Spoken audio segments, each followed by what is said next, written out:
Are we wearing like almost the same color? We totally are. So psychic. So psychic. How does it feel? To be psychic? Okay, I guess. No, Mads, to be graduating. Oh, it's amazing. A little scary. Why are you asking me? You did it last year. Yeah, but we both had to be done for it to count. Did you get the case of rosé I sent? I totally did. Oh my God. Oh my God. Oh my God, I spilled wine on my laptop. Me too. Good thing I have my wine towel right here. Me too. I hate that we're so far apart, but I love that you are celebrating with me. Of course. It's not every day that your lifelong BFF becomes a Bachelor of the Arts. Should I call you Bachelor Madison or Bachelorette Madison? No, unless you want me to call you Bachelorette Brooklyn, except you are so not a bachelorette. Say hi to your cute husband for me. He's right here. Oh my God. You have to tell someone if they are on speaker. With people in the room, that's like totally a thing. He can't hear you. You sure? Jared is like 1,000 light years away playing Call of Booty all the time. He lives in his headset, set to max. He can't hear it all, or at least he claims he can't. Oh, okay, that makes sense. I didn't think you were a monster that would have a private conversation in public. LOL. No, still just me, stuck here with Mr. Silent. At least he's a smokestack. Yeah, at least there's that. I miss you so bad, Mads. When can you come visit? Someday. I know, it's been so long. I'm so lonely. I miss you too. This panini has been horrible. I know. Just so long. I am so sick of this room. I totally kind of like it though. What? Staying home all the time at least. Oh my God, really? Yeah, I like staying home. Hanging out with Moshi, giving him cuddles whenever I want. It's nice. You can't be serious. I've been baking, sewing, just making my apartment more comfortable and enjoying my own company. Am I listening to a self-help book on Audible or what? Brooke, I'm just being open to new ideas. You like staying home so much, but you haven't had time in all those endless months of quarantine to pluck your eyebrows. Brooklyn! Oh my God. Put on your hat. What hat? Your graduation hat. It's a cap. Just put it on. Cap and gown, duh. Put on your cap, okay? Okay.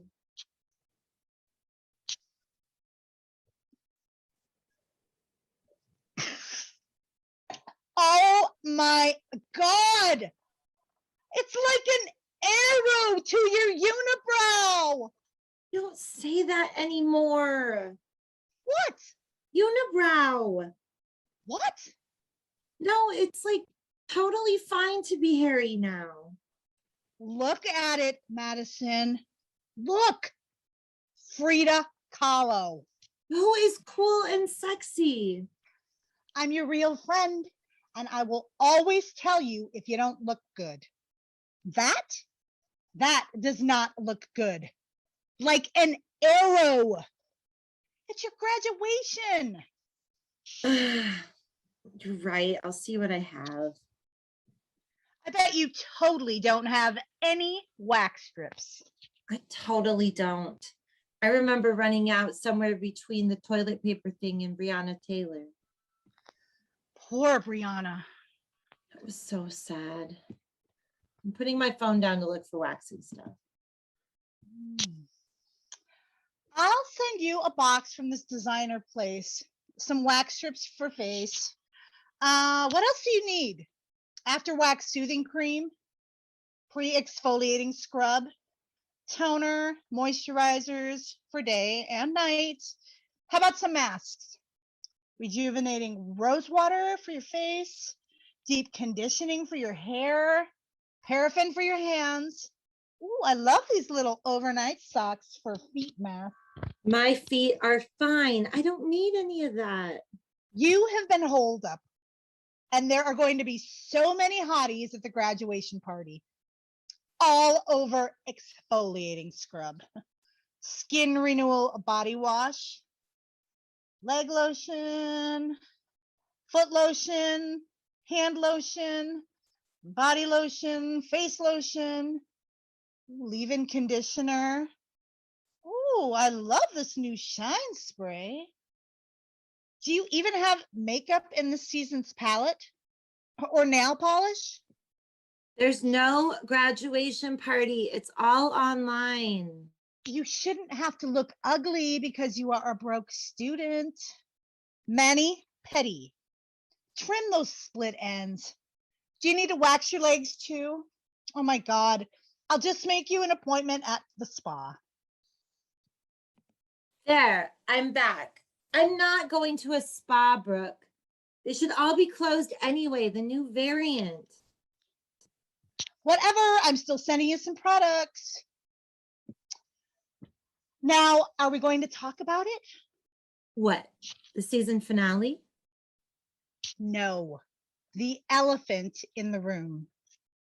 Oh, Kendall brought that back from Thailand. She said it was completely gross there. So hot and dirty. Not that. What? Don't play dumb with me. Your hair. Oh, right. You haven't seen it yet. I mean, whoa.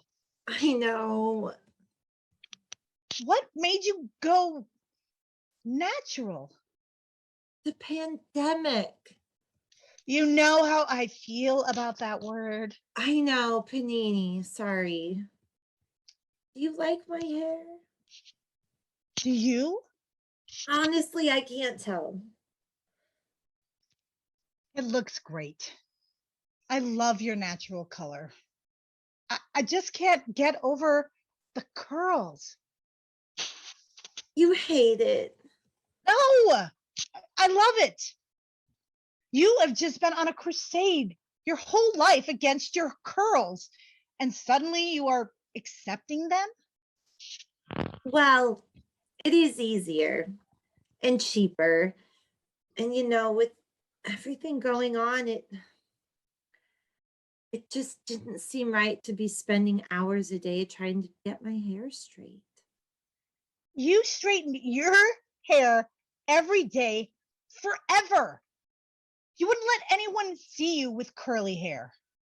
When we went to Italy, you wouldn't even go on the tour of Rome because your hair was too curly. Yeah, I'm trying something new. It's hard. I'm trying. You worked all summer at the hot dog palace to make enough money to get that Japanese chemical straightener. You hate your hair. And what did that get me? One day of perfect hair. And then I could never blow dry it right. And the curly roots grew in, and the ends were so fried. I had to chop it all short anyway. The whole thing was a mess. I have curly hair. I can't change that. I can learn to love and accept myself, but nothing makes my hair straight for very long. I'm tired of fighting. I'm trying self-love. I'm proud of you, graduate. We made it through high school and college, so we can probably make it through this year. To you for kicking butt. Cheers. Cheers. Oh. Oh my gosh. I'm scared of going back into the real world, though. I know, me too. Mean girls always make fun of my hair. I'll try not to be a mean girl anymore.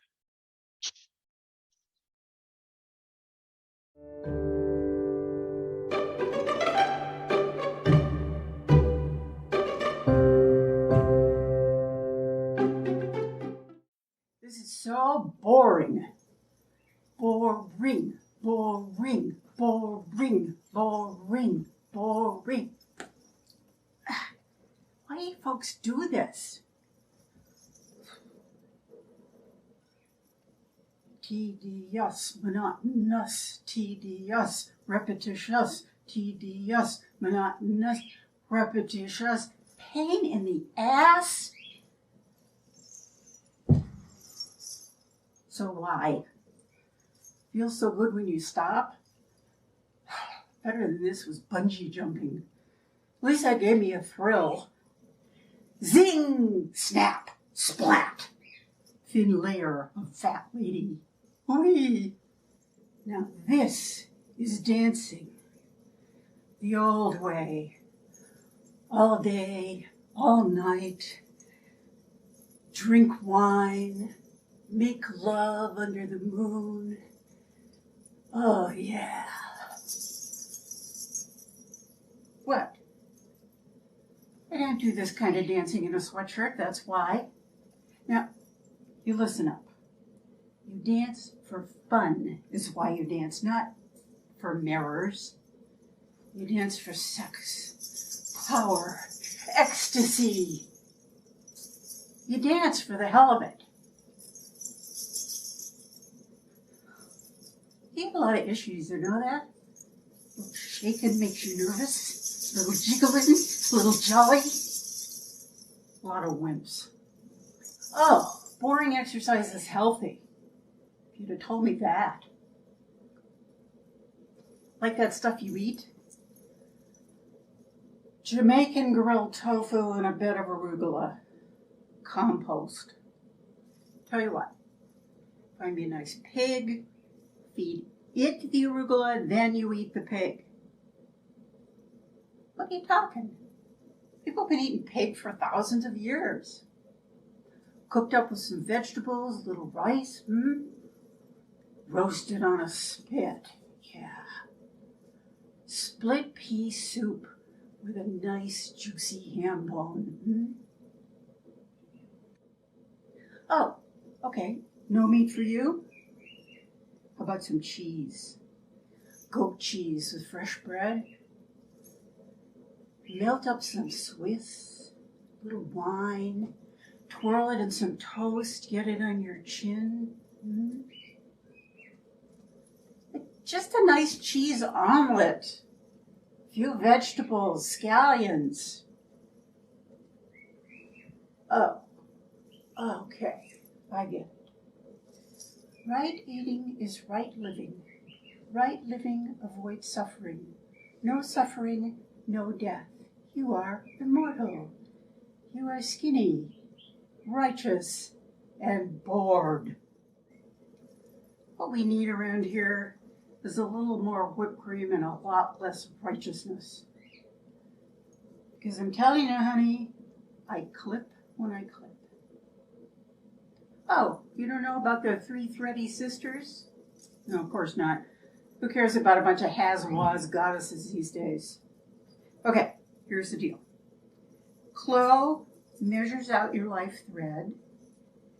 Lakeisha measures it. Addie clips it. Of course, with all this downsizing, Lakeisha's gone into marketing. Addie took early retirement. So I have to do their jobs and my harvest fecundity gig too. But I clip when I clip. Mr. 20-year-old athlete. Mrs. 60-year-old eater of high cholesterol foodstuffs. Mr. 30-year-old vegetarian.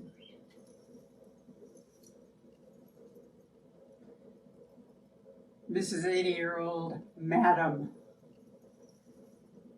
Oh, here's a sweet thing. Fell for the wrong goddess. Worshipped her royal scrawniness, Miss Desiccation herself, the Lady Famine. Starved to death on purpose. Folks said, "Oh, you look so good," till all her teeth fell out and her bones crumbled.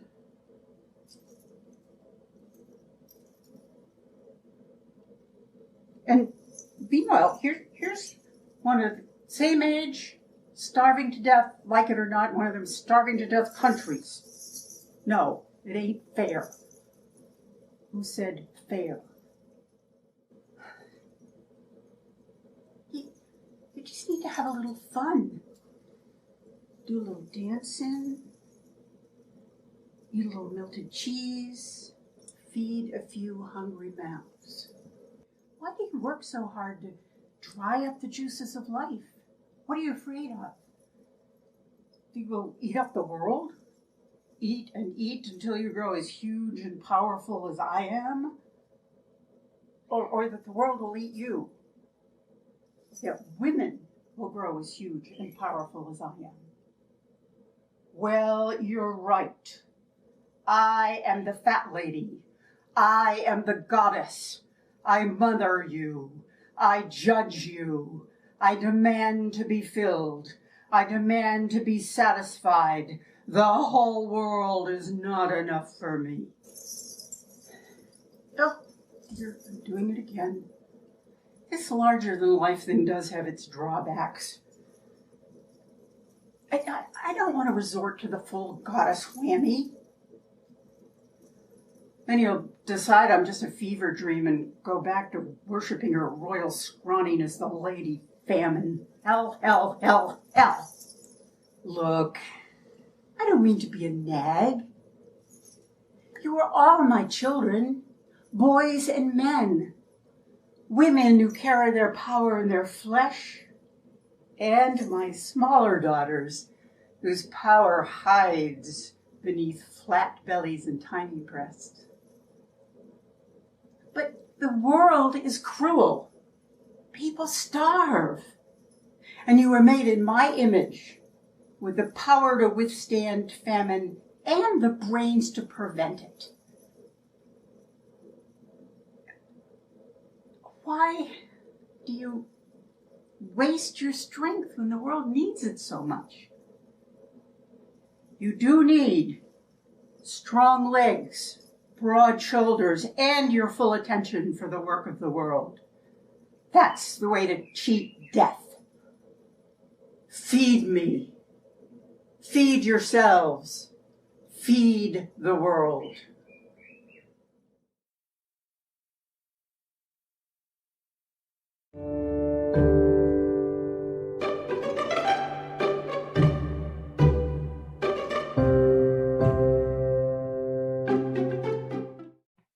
Graven in diamonds with letters plain, there is written her fair neck round about.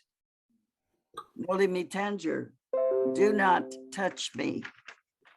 Caesar's I am.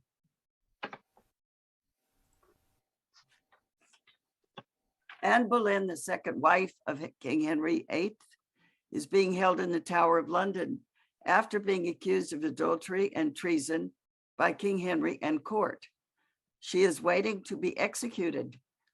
Anne is thinking back in memories of all the men she has known, as well as how she became accused of being a traitor when the king wanted to marry.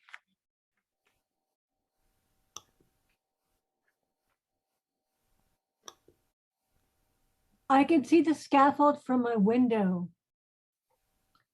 Where were these men in court when I needed them? I was raised to be a courtier and was greatly admired.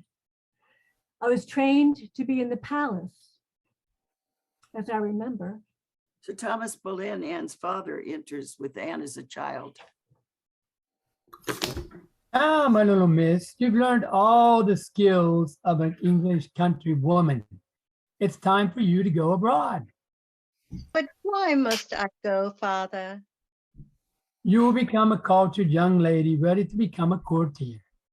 But Father, I don't want to leave. I will have you follow in my steps as a courtier. I thought I would stay here. You can't learn about art and European manners. Is that all I'm going to learn? That's what will make you a star at court. You can do it Why me? because you are so smart and talented. Father, I love you. We return to Anne in her cell.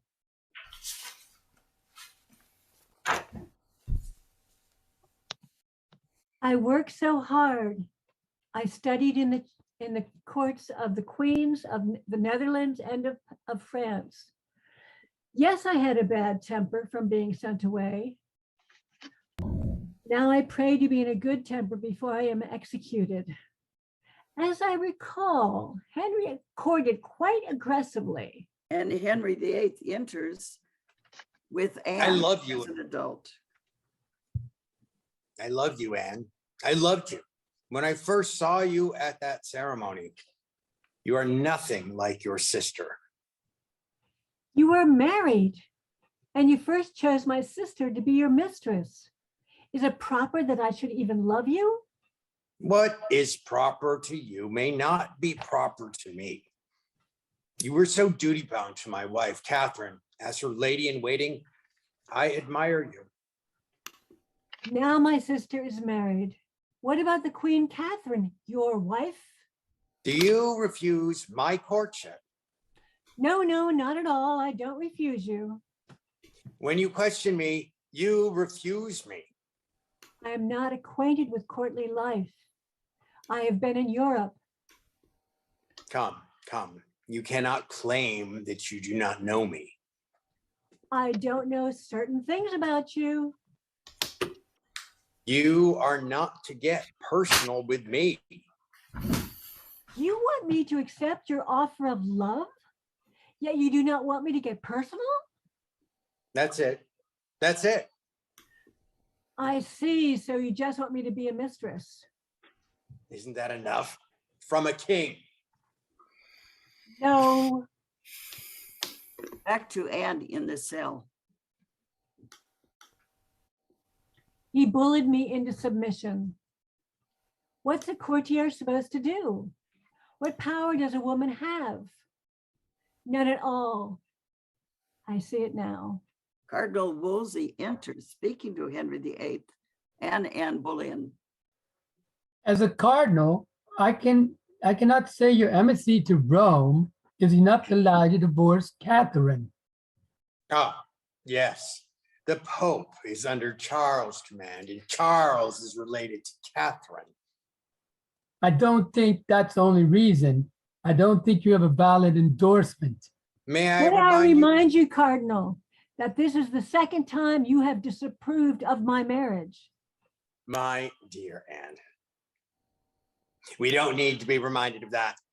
But Cardinal, do you think I will let you ruin this marriage? A marriage to a king. How do you expect to prevent this? Do you think the Pope will ever let you divorce his first wife? You have been seen everywhere with this Anne Boleyn. I won't be questioned. I will do what I wish. I cannot change my assessment.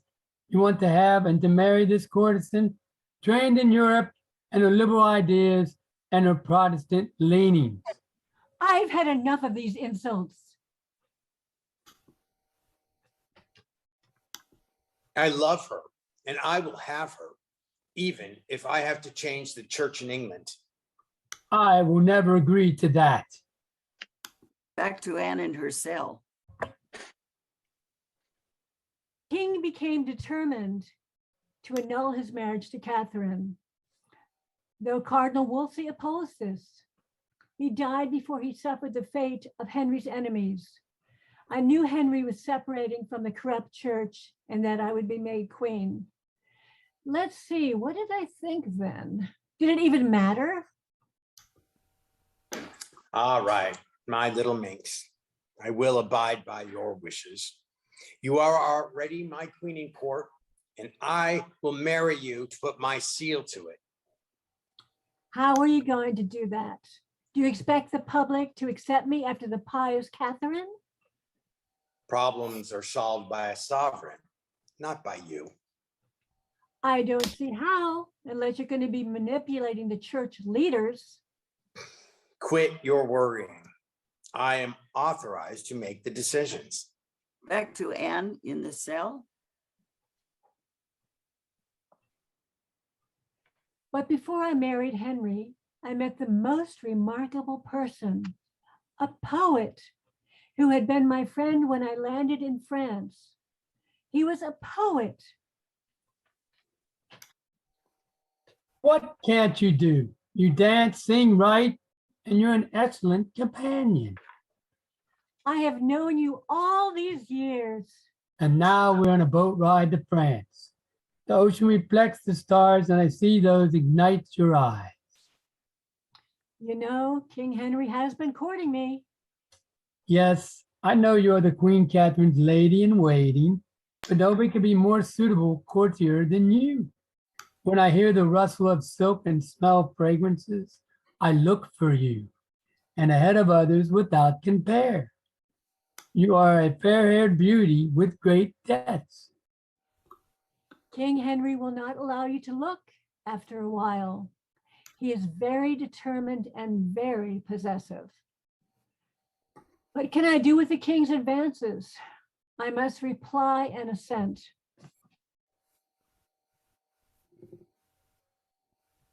I'm afraid I have no solution except to say that you are a great person yourself.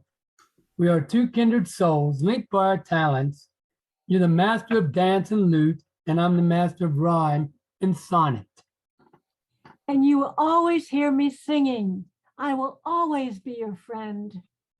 Things might be different if I hadn't been in this court. How so? I wouldn't feel so obligated all the time and have so many roles to play. Sometimes my head is very tired. Lean your head on me and watch the waves do their dance. I must go. Queen Catherine goes to bed soon and I must be there. Thank you, Thomas. You will always mean so much to me. Don't ever doubt that. We are back in Anne's cell. And Sir Thomas did not desert me as a friend. He didn't challenge King Henry. It might have meant his head. Indeed, it almost did. He was jailed in the Tower with the 5 other men who were accused of adultery with me. Did I know that I would get the sword from my private beliefs? Lord High Chancellor More, on the other hand, had his loyalties and would not deny them. And Henry is speaking to Lord Chancellor More. You're not coming to the coronation means that you do not agree with my marriage. I cannot condone the acceptance of a new church with you at the helm. You are reckless. Reckless? How so? You are usurping the power of the Pope. Do you know what that means? You will be sorry for threatening me. I have the power to say what is right according to the canons and decrees of the Catholic Church. Even your church would not see my previous marriage to Catherine as valid. She was married to my brother.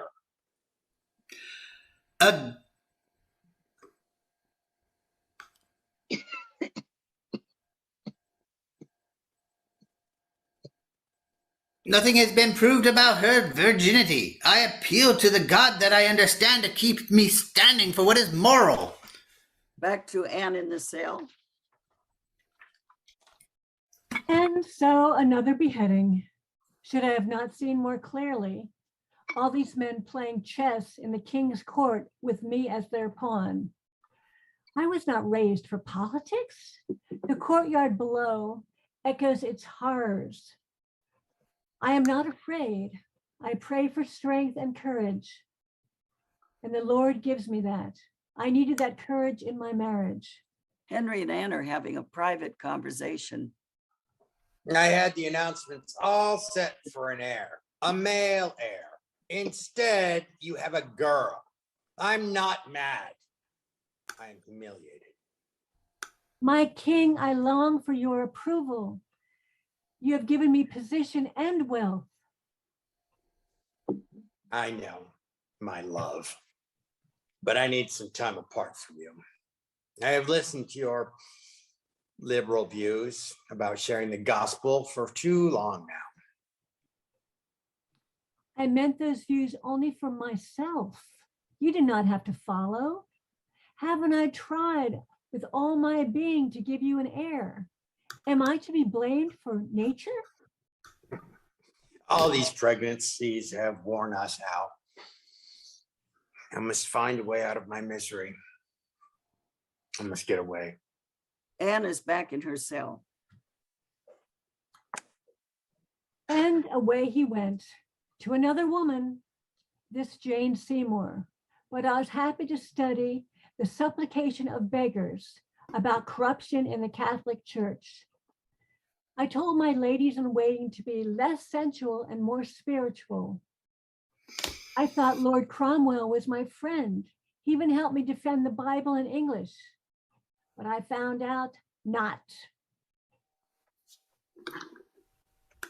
But you don't understand. These revenues should be used to increase Henry's coffers. But why not give them to charity? Again, you're not aware of the king's desires. And if I were you, I would keep my eyes open. What? You two arguing? Sir Thomas, do you doubt my queen? I would bring on the legions if I saw the people mistreating Anne, as they have done before out of loyalty to Catherine. Misplaced loyalty, I call it. I am completely at your command, my king, though Anne would differ from you. I am troubled with something far more important. Anne has not produced an heir. She miscarried my son, and I must find a way of marrying someone else. Oh, we will find a way, we will. Leave it to me to make a case against Anne Boleyn. I hear she has been giving mutual serenades to her friends. Yes, but this is not enough to dethrone her. Don't worry. The case against Anne will be very strong. And you know, my next wife will be Jane Seymour. We will have to make her position legitimate. Anne is speaking from her cell. Now I think of the other woman in my sovereign's life. I think of Catherine, King Henry's first wife, how she suffered when she was banished and the divorce was legitimized. What a bittersweet memory. And Catherine, the ex-queen, is laying on a bed in one of the castles she was banished to. She is coughing violently.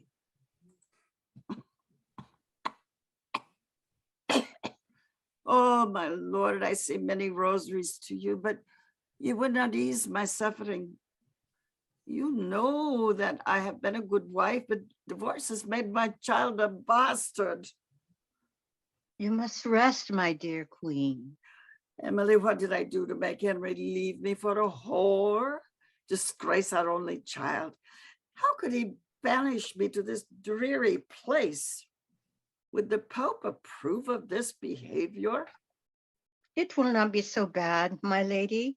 Your daughter has a sister. I don't know if I want her to know Elizabeth. Her mother has given Elizabeth wild ideas. They already know each other. I pray to God that my daughter Mary will someday be queen. I pray that Henry's paramours will not produce an heir. Ah, my sister in faith, you are so wise. But not wise enough to keep my husband. Oh, you know what? What? I don't even like Henry now. He's my sovereign and I give him respect. He has hurt me so deeply. Please forgive me, Virgin Mary, for having these thoughts. I am so cold in this dampness.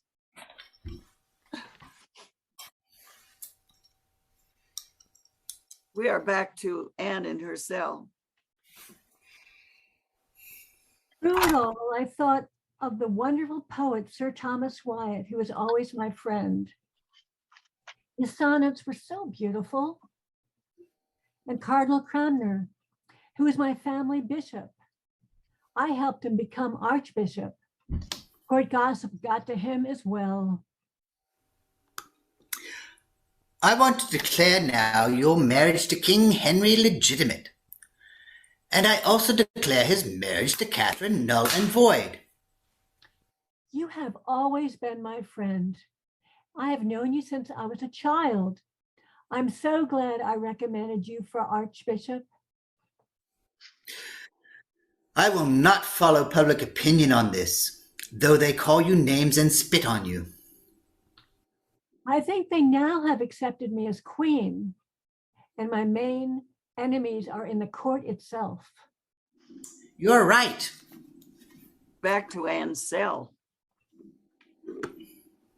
And to think, Sir Cranmer betrayed me. His excuse was lame. Others would think he was intimate with me. He was a complete hypocrite. Anyway, I faced death to get away from all of them. The men who used me in their political maneuvers, and from a public who wanted to gossip about me as a mistress. I'm free now, free from all of them. My only regret is that 5 men will die with me. Thomas Wyatt stands to the side of her cell. Oh, queen, always my queen. They wanted more out of you. They wanted more out of you than you could give. My confession has been heard. I'm ready to meet my maker. Madame, take the ermine away from your neck so the sword will be painless. I have a little neck, so this should be easy.